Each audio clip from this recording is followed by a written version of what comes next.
Day, I don't got a second in the first place. Ain't no second chances in my birthplace. You can't put a phoenix in the birdcage. Just that Bryce Gray. Hello everyone, and welcome to my review on the Chimera Phantom. This has been a long promised review, but we're here now. Now let's check out the equipment and then talk about what you should be running on the tank. I'm running gun rammer. This improved modules helps with the ramming. You can get up to speed and do a lot of that. Enhanced gun laying drive, the enhanced assembly for the extra HP, this for the held turn rate, which I believe is crucial. Because your traverse is good, but it's not the best, and you can often find yourself being semi-outmaneuvered. Not entirely, because your turret traverse is really good. Now I'm running the refined gun to bring the dispersion down, and the enhanced tracks, and the 30% to duration of consumables. Now this is really important when taking into mind the consumables, because over here this will enhance the duration of the reactive armor, as well as your other consumables, just by a little bit, but a little bit is just enough. Now in provisions, this is where a lot of people get into disagreements. I'm running the enhanced sandbag armor, both of them, matter of fact, and this allows you to take more hits while running this reactive armor. You see, when you're running this reactive armor, a lot of tanks just do less. Every tank, from every bullet that a tank can shoot at you will do less damage. So you're really prolonging your life in a sense. And when you get into brawls, it really is useful, because you don't have the DPM to keep up with a lot of the same tier mediums. And this really helps out. Now, onto the armor. The armor isn't really that good. You do have armor, but it's like a square in the middle. See that? The armor is really only on the gun mantlet, and the turret itself is really weak. But you have 203 on the front, that is on the gun mantlet. You have 76 on the sides and rear. Your hull is 114. You can get some bounces, but don't really trust on it. Your sides are 76 and your rear is 50. Now, you can be HE'd by most of the big guns in the game. But why I bought this tank was because it's almost T-49 proof because of all the spaced armor on the sides and the strong hull. A lot of times T-49s just can't pin with the heat shells, and that's really important because, you know, the T-49 rush and the missile shooting tanks that were out a minute ago. That really affected my purchasing decisions. Now, my average penetration is really nice. 218 on the AP, 252 on the APCR. It's not the highest, but keep in mind you can shoot tracks, unlike with heat shells. High explosive is 64. Now this where it gets kind of weird. See, this tank is so similar to a 460 alpha gun, except it has 440 alpha. That's why I feel kind of robbed. But unlike the 460 alpha guns, it has 400 alpha on its APCR. So if you get into a brawl or a trade with a tier 8 heavy, let's say an IS-5, on your premium ammunition you do the exact same amount as they do on their standard round. And that's what sells the tank for me. Your ability to just trade with everybody, almost everybody, and not lose out too much on your damage. Now your high explosive is 230. This is where I feel robbed again, because because if it was a 460 alpha gun, it'd have 600, but you only have 530. Your aim time's 4.2 dispersion. We checked that out already. You have 10 degrees of gun depression, 15 of elevation. Top speed is 50. You can really get to moving. Average speed 32. Reverse is 20. Your hull turn rate is 30. No. Your turret turn rate is 28. Combined with your hull turn rate, you can really get up. Now, we do have 3 games. And all of them, I would say, the consumables come in very handy, as you can see. And I would recommend you run those over over the other consumables because they're just better. And they really just make a large impact on how your game can be played. Now we are on Canyon in a tier 8 game. Now we're gonna just go through the games. It's gonna be a slowish ramp up. The first game is in the 4Ks and the second two are in the 5.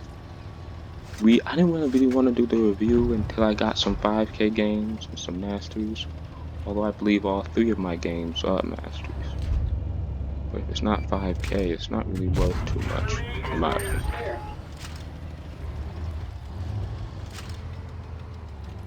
Now we get one shot in on the T-34-1. The T-34-2 is there. We know none of them have adequate gun depression. But we do start getting rushed from a Tiger 1 on the side. Now we are in a bit of a sticky situation. We do activate the consumable and the T-34-2 shoots before we do that. But a lot of it is anticipating when the opponent is going to shoot and then shooting. And then turning on the consumable to get the reduced damage. So we lost about 500 or so of our hit points. And now we're thinking about retreating, but we do see the LTTB out there, so we push forward, but not directly.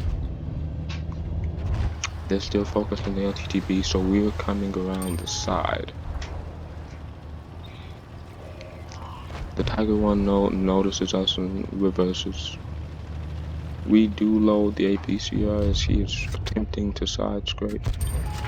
333. Pretty low roll for damage. The Bulldog gets taken out. Smart decision by the Tiger 2 to take out the fleeing target.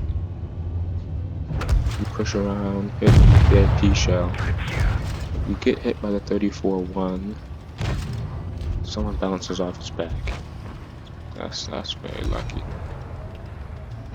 And we push up and just poke up and finish him off. See, that's our second kill, and the battle is starting to even out a little bit.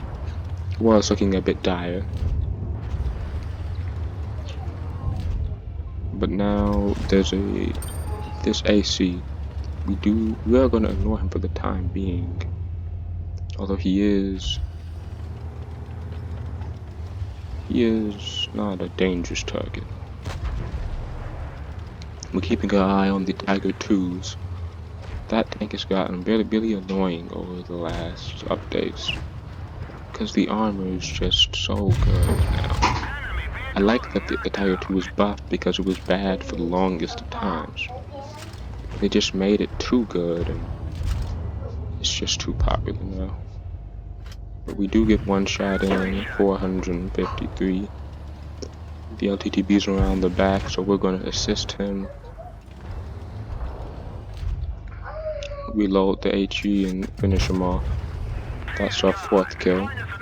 And now it's just the 2 Tiger 2s left. One is around on his own and the other one we assume is behind us. So we push around on this guy, the LTTB gets one in. We finish him off for a 5th kill. Now it's just the Tiger 2 who bought the legendary account.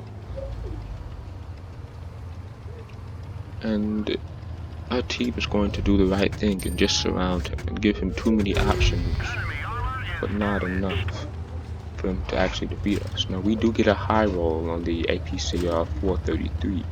Now sometimes I've rolled higher on the APCR than on the AP. The alpha is really similar.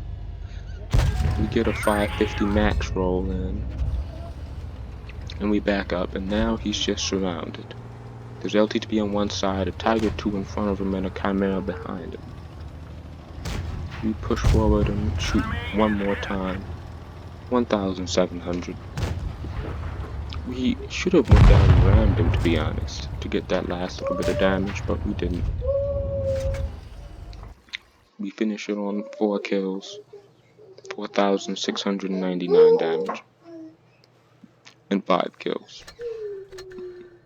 That is our first game. Now our second game is a tier 9 game.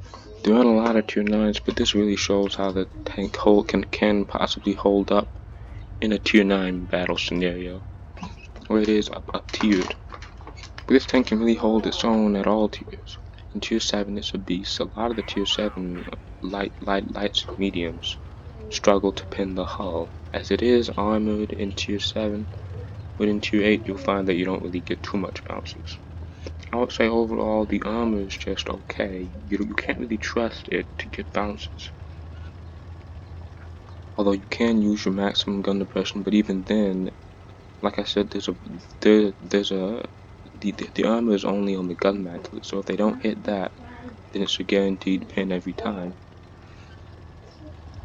One thing I'd like to say is you can often get like mock bounces on your sides just because of how much space armor is there and how low it goes.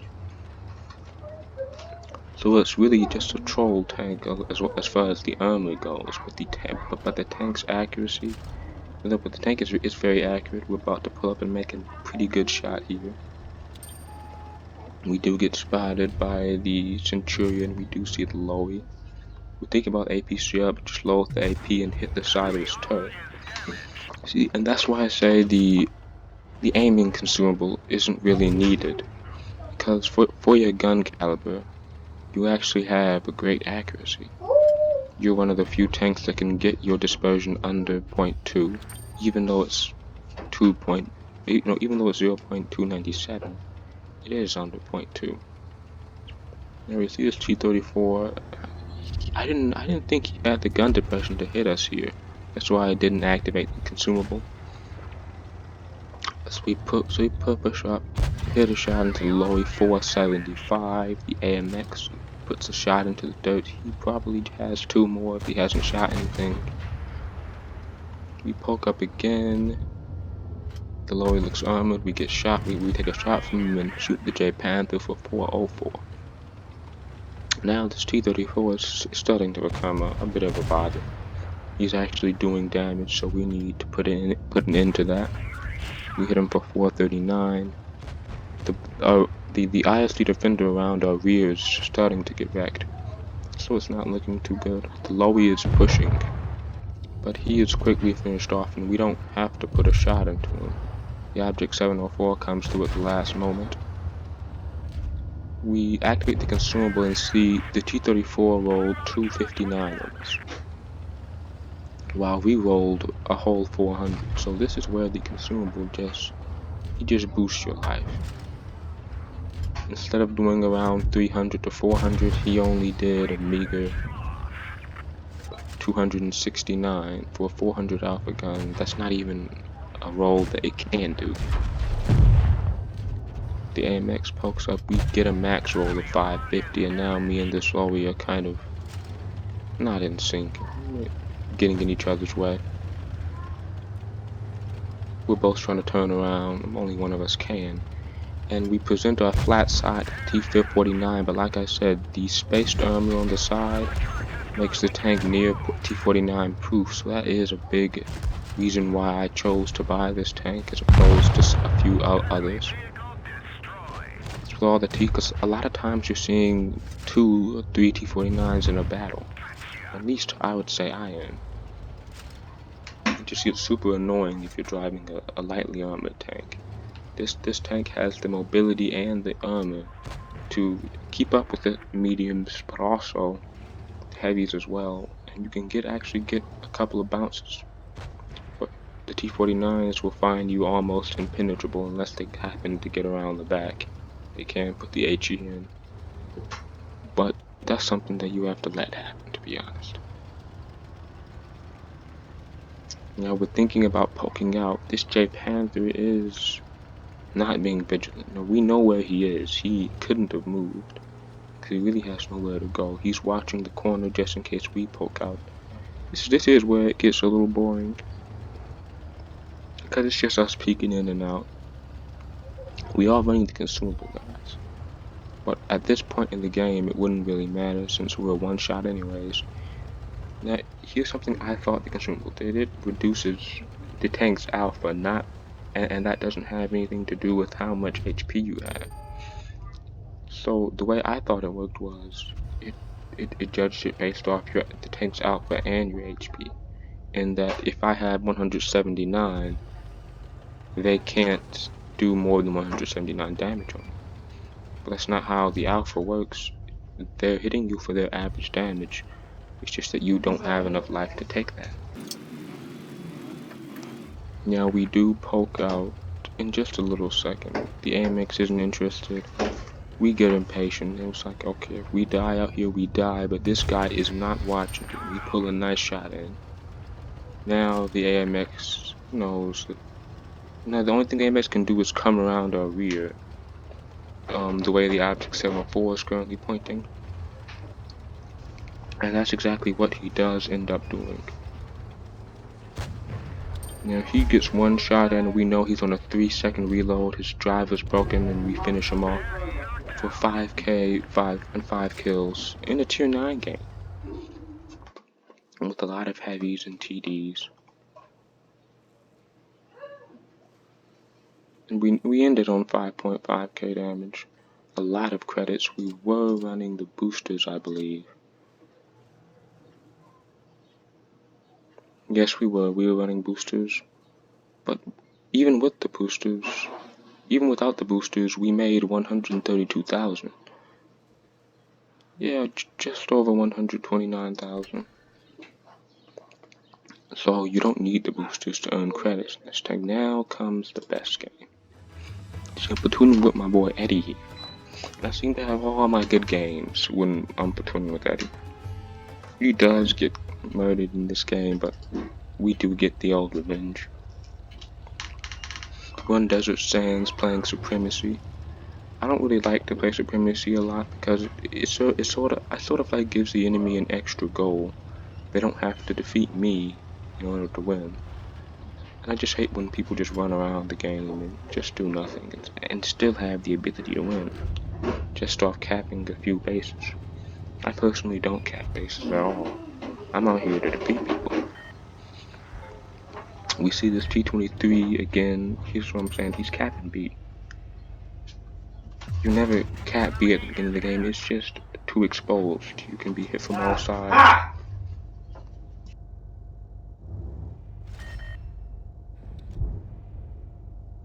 I stayed there to make the guy think he has the ability to shoot me. We do get a little fire.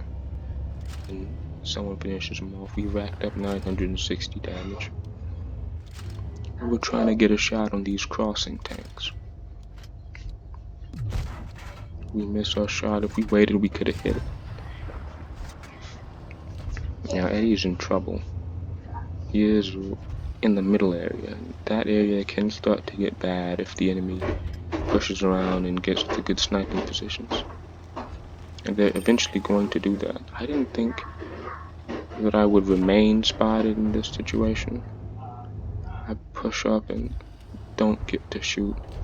We do see the Tiger 1 put one into his rear. And Eddie's gonna start getting hit in a second. He should have relocated around and got around the back. But as he didn't, he's now in some pretty bad trouble. Now the thing is, I didn't think I was spotted here, so I got hit for 425. We got a nice lucky bounce off the tracks. And now Eddie's just about to get murked. He has 700 life. He lost 469. He only has 323 now. We do put one into the Ferdinand with the APCR. You can actually get the sniping going in this tank. Although you will start to miss a lot if you are too far away, but we finish off the Ferdinand again with APCR. Now the whole must be zoomed in the scope, not paying attention. We activate the adrenaline and put one into the side, 414.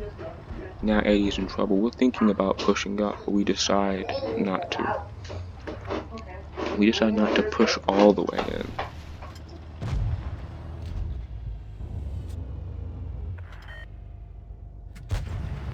We get one shot into the side of the whole putting him down to a one shot. Now the highest life tank is that Tiger 2. Eddie thinks the IS-5 is bad, and in that position it is. We finish the guy off, 433. We're up to 3.7k damage. And they're winning on cap points, actually. But when we start getting the kills in, it won't make a difference. Now, they do make some key mistakes. Pushing alone, number 1. We do see the whole coming around the back. I don't know if we're spotted or not. We finish him off. That is a 3rd kill. We actually were spotted. I don't know why he pushed over the hill. He's a turretless. Eddie wants me to push VK, and that is the right decision. We activate the consumable. He only does 371 of us with his 460 alpha gun, and now the Tiger 2 is into us. We think about running, but the best idea would be to put our consumable to use and take some hits while it's going to be the reduced damage. Now we're still losing on caps, but we're gonna do something about that. We know we can take one more shot. We put one in. Now we have 5k, and now we're gonna relocate and cap a base because the cap points are too close to ignore. And we need to just make sure that we're in the lead before we engage in any conflicts. We're going to cap the old base C and get into safety. Now this gives us enough time. Now the Tiger 2 is actually driving to base A right now. And while we're capping this base, the enemy team isn't getting any cap points at all. And for a brief second we are running 2 caps. So we get the time enough to get ahead decently on cap points. And we still have 1 base while at this point in time they have none. Now even if we don't spot the Tiger 2, we'll win on cap points.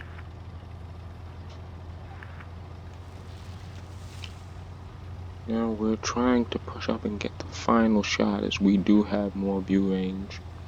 We see him crossing, take a snapshot, it just goes in. We finish on 2,287, 5 kills, and a nice game. We finish with 100,000 credits. We did shoot some APCR in that game, we probably would have had more. Tank repairs, yeah, there were a lot of negatives taken off us. We did make all the XP, got all the badges, top damage on the team.